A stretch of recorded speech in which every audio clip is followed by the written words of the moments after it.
안녕하세요. 30대 중반의 이혼녀랍니다. 살다 살다 제 소개를 이혼녀로 하게 될 줄은 상상도 못했는데 한치 앞을 모르니 인생이겠죠. 제 주변 지인들 중에 시집살이 때문에 스트레스를 받는 지인들이 너무 많아서 결혼을 앞뒀을 때 남편과 이런저런 얘기를 나누면서 어떤 곳인지를 미리 짐작하고 나름 살펴보려 노력을 많이 했었습니다. 결혼이라는 게 애들 장난도 아니고 집안도 어느 정도 봐야 한다는 것은 잘 알고 있었기에 상당히 신중했던 것 같아요. 저와 남편은 큰 문제가 없었지만 이것도 결혼하고 어떤 식으로 달라질지는 아무도 모르는 거라 생각하면서 어찌 보면 조금 부정적인 시선으로 결혼이라는 걸 바라보던 사람이었던 것 같습니다. 그래서 남편이 결혼하자고 처음 말했을 때도 흔쾌히 받아들이지 못하고 망설이고 또 고민했습니다. 승철 씨, 오늘 우리 각자 집에 대해서 얘기를 해볼까? 우리가 결혼을 정말 할 거라면 각자 집안 사정 같은 건 어느 정도 알고 있어야 된다고 나는 생각하거든. 당신은 어때? 좋지. 좋은 생각이네. 당신 말이 맞아. 집안끼리 만나는 거기 때문에 신중한 게 맞다고 나도 생각하고 있어. 내가 먼저 말할게. 우리 집은 특별한 건 없어. 당신도 알지만 우리 부모님 두 분 다 가게 같이 운영하시면서 큰 매출은 아니어도 두 분이 버셔서 그렇게 살고 계시고 남동생도 사회에 자리를 잡은 상태라서 지가 벌어서 지가 살고 있고 그런 평범한 집이야. 지금 우리 본가 살 때 대출을 조금 껴서 그것만 조금 있고 그 외에는 딱히 뭐가 없기는 해. 음, 수진이네랑 다르게 우리 집은 조금 시끄러운 이슈들이 있어. 수진이 너가 실망할까봐 말하기가 조금 망설여지긴 했는데. 아, 괜찮아. 말해봐. 결혼 전에 서로 사정 다 알고 파악하고 그렇게 결혼해야지. 내 밑에 2살 어린 여동생 있잖아. 승희가 어렸을 때부터 사고를 참 많이 쳤어. 그런데 지금도 툭 하면 회사를 그만두고 사회생활에 잘 적응을 못해. 이유를 물어보면 그때마다 뭔가 변명 같은 이유들이 하나씩은 꼭 있었거든. 저렇게 일을 제대로 못하다 보니 아직도 1년을 제대로 다녀본 회사가 없어. 나이가 30 줄인데. 근데 또 우리 아버지가 일찍 가셨잖아. 그래서 엄마 혼자 힘들게 승희 뒷바라지하다 이제 내가 돈을 벌고 하니까 솔직히 내가 잔소리도 하고 뭐라고도 하는데 결국 조금씩은 도와주고 있어. 그럼 우리 결혼하고 나서도 아가씨를 금전적으로 지원해줘야 하는 거야? 얼마씩 도움을 주는 건데? 달마다 100만 원씩 내가 보내주고 있어. 근데 이거 내가 총각일 때 얘기고 우리가 이제 결혼하면 경제적인 것도 공유를 하고 공동재산이 되는 거니까 내 마음대로 그렇게 예전처럼 할 수 없지. 아휴, 처남처럼 승희도 얼른 자리를 잡았으면 좋겠어. 아가씨 문제 말고는 다른 건 없어? 음, 우리 엄마가 혼자 키우다 보니까 금전적으로 솔직히 어렵기는 해. 그래서 내가 승희랑 엄마한테 돈으로 도움을 많이 주다 보니까 내가 모은 돈도 별로 없기도 하고, 우리는 아직 월세거든. 그래서 매달 나가는 비용도 있고, 뭐 그런 답답한 상황이지. 나는 조금 이해가 안 가는 게 당신이 가족들을 도와주는 건 찬성이고 당연한 거라고 생각은 하지만 언제까지고 책임을 질 수 없다는 걸 당신이 제일 잘 알았을 텐데 아가씨라도 빨리 독립시킬 수 있도록 해줬어야지. 매달 가만히 있어도 100만 원이란 돈이 뚝 떨어지면 나 같아도 일 안 할 것 같은데? 우선 어머님께 용돈 개념으로 도움 주는 건 괜찮지만 아가씨에 대한 금전적인 도움은 단 하나도 없게끔 할 수 있으면 결혼도 괜찮지만 그런 게 아니라면 우리 아직 결혼하기엔 상황이 안 좋은 것 같아. 그치, 수진아. 나도 그래서 너랑 결혼 결심하고 생각을 많이 했어. 승희도 지금 회사 취직하기는 했는데 이번에도 그런 식으로 나와버리면 절대 안 도와줄 거라고. 오빠도 이제 결혼해야 하고 돈 없다고 일러두긴 했어. 아니, 일러두는 걸로는 안 돼. 확실히 말해. 금전적인 지원을 신용불량자가 되든 빚 독촉을 받든 뭐든 일절 없을 거라고 확실히 말해주고 나한테도 그렇게 하겠다고 확실히 말해줘. 결혼이 장난도 아니고 그렇게 애매하게 했다가 괜히 승철 씨랑 나랑 사이만 나빠지고 불행한 결혼 생활이 될 게 눈에 보여서 난 확실함이 없다면 결혼 다시 생각할 거야. 그리고 어머님은 어머님에 대해서도 말해줘. 우리 엄마는 당신도 알다시피 분식집 아주 작게지만 하고 계시고 그걸로 생활비는 벌고 계셔. 이제 집을 전세로 옮겨보려 노력하고 계시고. 그 외에는 없어? 그래, 없다, 없어. 이제 다 들으니 속 시원해? 이 사실을 내가 몰랐다 결혼하고 알게 된 거라 생각해봐. 그럼 우린 분명 내내 싸우기만 했을 거야. 미리 알게 되었으니 서로 상의하에 결정이란 건 해볼 수 있고 해결할 수 있는 거잖아. 우선 내가 말한 대로 꼭 아가씨에 대한 부분은 확실하게 해주면 좋겠어. 정말 제가 생각해도 너무 냉정하다 싶을 정도로 확실하게 남편에게 일러뒀고 남편은 저에게 신뢰와 믿음을 주겠다는 면목하에 시댁으로 저와 함께 가서 모두가 있는 자리에서 말했습니다. 승희랑 엄마한테 말할 게 있어서 이 사람이랑 같이 왔어. 다름이 아니라 우리 이제 결혼할 건데 사실 그동안 내가 승희 너 금전적으로 도움을 한두 번 준 것도 아니고 오빠가 그렇게까지 해야 할 의무가 없어도 해줬잖아. 저번에도 말했지만 두 번 다시 도와주는 일 없을 거야. 너가 빚이 버거워서 신용불량자가 된다 한들 오빠는 이제 너한테 돈으로 안 도와줄 거야. 솔직히 할 만큼 했어. 그리고 엄마는 저랑 이 사람이랑 상의를 해봤는데 매달 50만 원씩 용돈 드리려고 해. 더 드리고 싶지만 저희도 이번에 집 구하면서 대출 끼고 이것저것 하니까 빠듯하더라고. 그리고 내가 모은 돈도 별로 없고 솔직히 이 사람 볼 면목이 없어. 어머님, 저희 성이니까 편히 받아주시면 감사할 것 같아요. 뭐, 그래, 그래라. 근데 50만 원은 너무 적지 않니? 아, 그게 엄마. 어머니, 사실 저희 부모님께는 따로 용돈도 챙겨드리지 않아요. 그치만 여태 승철 씨가 집안의 가장으로서의 역할을 해왔기에 그걸 결혼과 동시에 무너뜨릴 수 없다고 생각해서 어렵게 내린 결정이에요. 너네 집은 바깥 양반이 멀쩡히 살아계시지 않니? 우리 집이랑 상황이 다르지. 승철 씨가 결혼 자금으로 버틸 수 있는 돈이 3천만 원이에요. 제가 보태는 비용이 7천만 원이고 저희 부모님께서 도와주신다는 비용이 3천만 원. 이렇게 해서 제가 1억을 채워서 저희 겨우겨우 집도 마련하고 가구들도 사서 채우고 그럼 남는 게 하나 없어요. 저희도 다시 시작해야 하는데 거기서 고정 지출로 매달 50만 원씩 나가는 건 절대 작은 돈이 아니에요, 어머니. 솔직히 저렇게 가격까지 딱딱 밝혀서 말한 건 제대로 인지를 해드리고 싶었어요. 현재 저희 상황에 대해서 당신 잘난 아들이 지금 어떤 상황이고 그리하여 결혼할 때 금전적으로 얼마나 쪼들리는지에 대해 알려드리고 싶은 마음으로 일부러 금액까지 딱딱 밝혀서 말씀을 드렸습니다. 저렇게 말하고 나니 남편도 시모도 입을 딱 닫고 아무 말 못하더라고요. 이렇게 강하게 말하지 않으면 분명 돈으로 이후에 골치 아픈 일들이 생길 것 같아서 확실히 해두자 싶었습니다. 그런데 살아있는 건 주둥이뿐인 신우가 입을 열더라고요. 새언니, 근데 너무 우리 엄마 앞에서 싸가지 없게 말하는 거 아니에요? 돈 없다고 지금 우리 가족 개무시해요? 아가씨는 말하는 방법을 좀 배워야겠다. 저 싸가지 없다고 돌려까지 말고 대놓고 말해요, 그럼. 그리고 개무시한 적도 없고요. 무시당했다는 생각이 들면 무시 안 당하게 아가씨 커리어를 쌓으세요. 인정해 줄 테니까. 그리고 미리 미안한데 아가씨, 나는 내 동생한테도 그랬지만 나이값 못하면 대우 안 해줘요. 알아둬요. 뭐라고요? 지금 내가 사람 같지도 않다는 거야, 뭐야. 당신이 뭔데 나를 가르쳐? 우리 엄마도 가만히 있는데.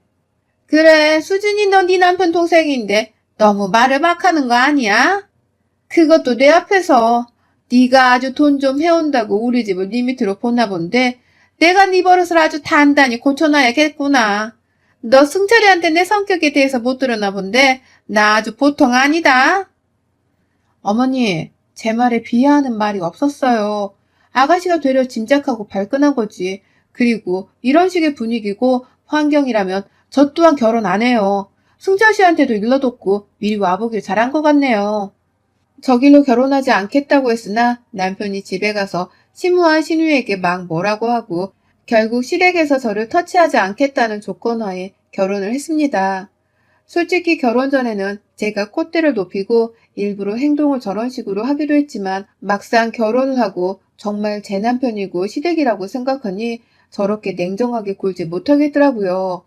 어머님이 관절이 아프고 힘들다고 하셔서 분식집 정리하고 집에서 쉬시라고 했고 그렇게 용돈을 더 올려서 보태드렸고, 저희 부모님은 늘 대학병원 가서 주기적으로 종합검진을 받으시는데 여태 제대로 된 검진도 못 해보셨다길래 남편을 엄청 혼내고 제가 어머님 모시고 함께 검진을 받게 해드리고 아가씨가 정신 못 차리고 또 회사 그만두고 속 썩이는 것 같길래 어머님 저희 집으로 모시고 와서 일주일씩 계시다 가게끔도 했어요. 물론 계시는 동안 식사는 모두 제가 손수 준비를 했었고 최대한의 노력을 한 만큼 어머님도 저에게 마음을 많이 여셨다고 생각을 했죠. 그런데 신우가 시모 앞으로도 본인 앞으로도 대출을 다 끌어다 무슨 거래를 했는데 그게 알고 보니 코인 이런 것보다 훨씬 도박성도 높고 위험도가 상당한 거래였더라고요. 저도 정확히는 모르겠는데 아무튼 그렇게 싹 다 말아먹고 순식간에 시댁이 빚더미에 앉게 되었고 그나마 있던 집에서도 있을 수 없는 상황이라 순식간에 저들이 저희 신혼집으로 들어오게 되었습니다. 정말 당연히 싫었고 신우가 사랑받지도 않았는데 말했듯 주둥이만 살아서 여전히 나불거리더군요. 새언니, 저 작은 방 쓰기가 너무 불편한데 옷이 너무 많아서 옷을 두면 잘 곳이 없어요. 이것 좀 해결해줘요. 그걸 왜 저한테 말해요? 본인이 알아서 하세요. 아, 진짜 싸가지 더럽게 없네. 그래, 나 싸가지 더럽게 없어. 너는 개념도 없고 생각도 없고 싸가지도 없고 집을 말아먹고서도 친구들이랑 술 처먹으러 다니고 너는 엄마 보면 불쌍하고 죄송하지도 않니? 너 같은 것도 사람이라고 거두고 있는 내가 미친년 같아. 지금 말 다 했어? 미친 거 아니야? 맨날 무슨 말만 하면 싸가지 없네. 미친 거 아니냐? 말고는 할 말이 없지? 네가 생각해도 주둥이 나불거릴 시간에 나가서 일이나 해. 신우가 하도 싸가지 없게 나오길래 저도 왜 이를 지키지 않고 대해줬어요. 그래도 신부는 제 편이지 않을까 싶었는데 아니었습니다. 너무 충격을 받아서 진짜 온몸이 달달 떨렸던 날이에요. 제가 원래 약속이 있었는데 취소가 돼서 이참에 아무도 없는 조용한 내 집에서 잠이나 실컷 자보자 싶어서 침실에서 이불 푹 뒤집어 쓰고 자고 있었거든요. 그러다 너무 시끄러워서 잠에서 깼는데 저만 빼고 시모랑 신우들이 거실에서 치킨을 먹으며 얘기를 하더라고요. 아, 엄마, 언제까지 이러고 살아야 돼? 나 진짜 저녁 보는 것도 싫어. 성질만 들어와서 한마디를 안 치잖아. 논리적인 척 하는 것도 그지 같아. 예, 니네 오빠나 잘 꼬드겨봐. 그건 네 역할이니까. 엄마가 적당히 수진 제 편인 척 해주고 있으니까 우선지 만들지 말고 조용히 있어. 언제까지 이러고 살아? 꼴도 보기 싫은데. 그리고 만약 오빠가 이혼 안 한다면 끝 아니야? 무슨 생각인 건데? 아유, 넌 언제 철들래? 정말 네 오빠가 이혼을 할 수밖에 없도록 만들어야지. 수진이 쟤랑 이혼을 할 수밖에 없게끔 만들어줘야지. 상황을 네 오빠 유리하도록 해줘야 이혼할 때 재산부나 위자료 이런 쪽에서도 네 오빠가 가져올 수 있는 게 많아지거든. 그리고 이제 슬슬 시집살이도 시키고 나가 떨어지게 해줘야지. 아무튼 엄마 다 알아서 할 거니까 조용히 좀 있어. 들어보니 저 모녀가 쌍으로 저와 남편을 이혼시키려고 작정을 했더라고요. 그 이유는 당연히 돈이었고 이혼을 하면서 본인 아들에게 떨어질 돈이 어느 정도 될 거라고 예상을 하고 있던 두 모녀를 보는데 정말 한심해서 말이 안 나왔습니다. 본인이 말한 것처럼 시모는 갑자기 태도가 급변해서 저를 괴롭히기 시작했어요. 예, 빨래가 잘못된 건지 이상하다. 다시 빨아야겠어. 예, 오늘은 한우 좀 먹자. 맨날 똑같은 것만 먹으니까 아주 질린다, 질려. 예, 돈 좀 30만 원만 보내줘봐라. 승희가 급히 필요하다네. 등등 정말 사람인가 싶을 정도의 뻔뻔함으로 저를 대했습니다. 이렇게 제가 저 모녀와 다투고 매일 진이 빠져있을 동안 남편은 밖으로 돌았어요. 회식이다 친구를 만난다며 본인 가족들은 집에 두고 본인은 즐기고 싶은 걸 다 즐기면서 사는 남편을 보는데 속이 터졌습니다. 뭘 작당하고 결심한 건지 갑자기 김장을 하자는 시무와 신우가 찜찜해하고 이상했지만 어차피 제가 막아도 할 거니까 알겠다고 하고 함께 진행을 하기로 했죠. 새언니 sorry. 어쩌냐. 옷에 고춧가루가 다 묻었네. 얼른 씻고 와요. 손이 미끄러져서. 누가 봐도 일부러 소둔둔하게 저한테 고춧가루를 쏟아버렸지만 아무런 말을 하지 않고 씻으러 갔습니다. 차라리 씻는 게 편하지 둘이 알아서 해라라는 마음이었습니다. 다 씻고 다시 합류를 하는데 이제는 시모가 저에게 시비를 걸었습니다. 수진이 너 내일 모레까지 나한테 2천만 원만 보내줘야겠다. 2천만 원은 왜요? 아니 언제까지 여기서 다 같이 살 수도 없고 너랑 승희가 오죽 싸워야지. 그 정도 있으면 월세 보증금은 되니까 나가려고. 승철 씨한테 말씀해보지 왜요? 네가 우리 아들보다 돈이 많잖아. 시애미가 집도 없이 떠도는데 2천만 원도 못 해주니? 왜? 아까워? 보증금이니까 나중에 그대로 돌려주면 되잖니. 아니요, 어머니. 그게 아니라 저도 2천만 원 여유가 없어서 승철 씨랑 상의해볼게요. 대출을 받든 뭐를 하든 내일 모레까지다. 김치 담다 뜬금없이 2천만 원 달라는 시모 행동에는 화가 났지만 너무 뻔뻔해서 열이 받았어요. 제가 한마디를 더하면 싸울 걸 알았고 그렇게 여지를 주고 싶지도 않아서 적당히 내내하고 말았습니다. 가만히 돕고 있는데 신우랑 시모의 대화는 저를 저격하듯 정말 듣지 못할 지경으로 이어졌어요. 엄마, 이번에 결혼한 내 친구 수아 알지? 걔 대박이야. 걔는 지네 시부모가 친부모 같다고 막 명품백이랑 차까지 바꿔줬더라. 그래서 내가 시댁 식구인데 그게 가능하냐고 하니까 너무 부모님 같고 좋대. 대박이지? 누구랑 비교되지 않아? 아이고 그 시부모들은 복도 많네. 수아걔가 너 고등학교 때 그 친구 맞지? 애가 참 인성이 좋아 보였어. 네 새언니는 뭐 내가 아무리 잘해줘봐야 돌아오는 건 늘 지적질인데 뭐 안 그러냐? 능력 없는 시애미는 김치나 담궈야지. 3시간을 넘도록 저 둘 사이에 껴서 대놓고 비아냥거리고 저를 욕하는 걸 듣다 보니까 어느덧 저도 한계가 왔습니다. 어머님, 그리고 아가씨, 이제 그만 좀 하세요. 저 들으라고 욕하는 거 실컷 들었으니까 그리고 저랑 승철 씨 이혼했으면 하고 바라는 것 같은데 정확히 말씀드릴게요. 이혼을 해도 제가 득이지 승철 씨는 절대로 득이 없어요. 아시죠? 저 되게 지독할 만큼 정확한 거 제가 믿지는 장사는 절대 안 하거든요. 그러니까 이혼을 해도 저는 손해볼 게 없어요. 먼저 저둘의 패기를 제가 깠어요. 전날 하루 종일 욕을 들어서 심적으로 힘들었던 것도 있고 혼자 냉정히 생각을 해봤어요. 이 결혼을 유지하는 게 맞는지 아닌지를. 그런데 생각을 해보면 해볼수록 제가 결혼을 하고 단 한 번의 행복한 감정을 느껴본 적이 없었습니다. 돈을 버는 족족 시댁에 쓰기 바쁘고 저 둘이 막무가내로 집으로 들어온 이후부터는 남편이랑도 사이가 멀어지고 거의 쇼윈도 부부처럼 지냈던 것 같아요. 외로웠고 힘겹고 숨이 막혀서 어디로 확 도망가고 싶다는 생각이 들었습니다. 그래서 저는 먼저 저들의 패를 까고 생각을 읽고 먼저 행동하기로 했어요. 너 우리 얘기하는 거 엿들었니? 영악하기는. 난 진짜 너처럼 지독한 애는 처음 본다. 여자가 그렇게 드세고 지독하면 못 써. 오던 남자도 달아나지. 그러니 승철이가 마음을 못 주고 늘 밖으로 돌지. 막말로 너는 승철이가 밖에서 씨 뿌리고 다녀도 할 말 없다. 내가 봐도 너 보면 흥분도 안 될 것 같아. 어디 무서워서 건들기나 하겠냐?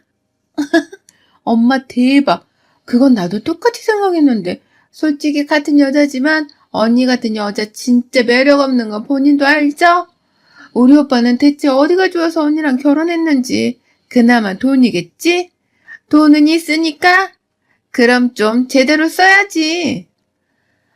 어차피 말이 나왔으니 그냥 이혼하고 정리해라. 그리고 너 때문에 우리 아들 이혼남 된 거에 대한 피해보상은 청구할 테니까 똑바로 물어내라 돈으로. 진짜 수준 떨어져서 대화를 못하겠네. 대체 사람이 어떤 생각을 하면서 살면 그런 생각을 할 수 있는 거예요, 둘 다? 밖에서 씨를 뿌리고 다니던 말던 어떤 여자랑 뒹굴던 말던 전 상관없어요. 어차피 안 봐도 수준 답 나오고 그런 수준 떨어지는 것들이랑 상종하기 싫거든요. 근데 딱 어머님이랑 아가씨가 너무 조급해서 상종하기가 싫어요. 그러니 나가주세요. 아이씨구, 여기가 네 집이냐? 내 아들 집이기도 하지. 어디서 이래라 저래라야.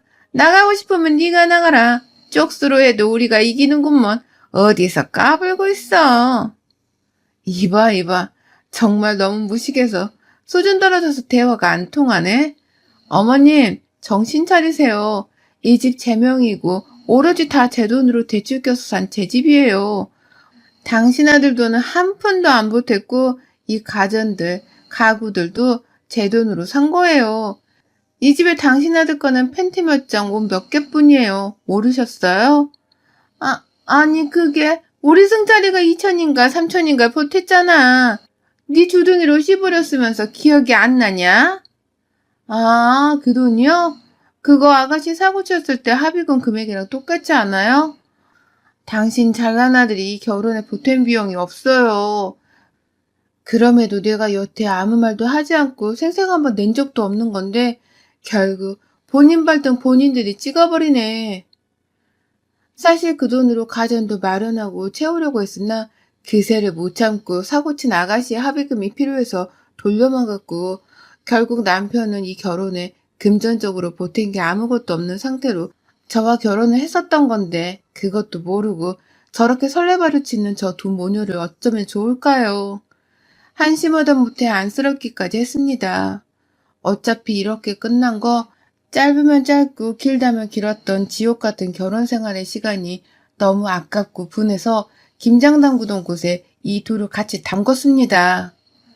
너는 제발 정신 좀 차려. 언제까지 이럴래? 언제까지? 어때? 네가 그렇게 좋아하는 니네 엄마 김치인데 어떠니? 미친 거 아니야?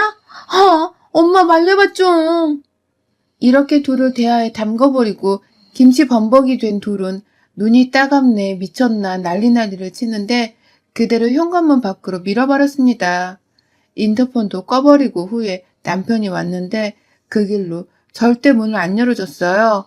전화가 와서는 이게 지금 뭐 하는 거냐고 난리를 치는 남편에게 그랬죠. 당신이 바라던 게 이런 거 아니야? 이혼하고 싶은 마음이 없었다는 거짓말은 하지도 마. 그동안의 행동을 당신이 떠올리면서 생각해봐. 절대 그런 말 못할 거니까. 제발 돈이라도 빌려달라고 연락 오는 심오한 남편을 뒤로하고 그 어떠한 연락도 받아주지 않았고 이것 때문에 이혼하는데 시간이 조금 걸리긴 했지만 잘 마무리를 했습니다. 남편으로서의 역할도 제대로 수행하지 못했고 지긋지긋했던 시댁 식구들로부터 힘겨웠던 나날들을 겪은 제 사정이 인정이 되어서 그쪽에게 가는 돈이 하나 없어서 노발돼 버렸던 심호였지만 가볍게 무시해줬어요.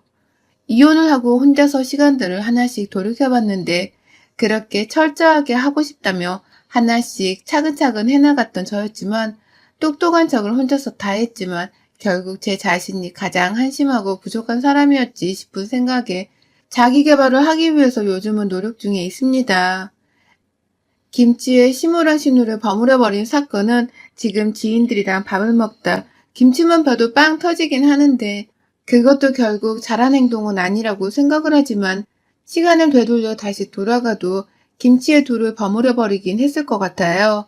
이제는 많이 괜찮아진 상황이라서 이렇게 사연으로 적어보긴 했는데 저에게 많은 용기를 심어주시길 바라겠습니다. 여러분의 생각은 댓글로 남겨주세요. 오늘도 시청해주셔서 정말 감사합니다.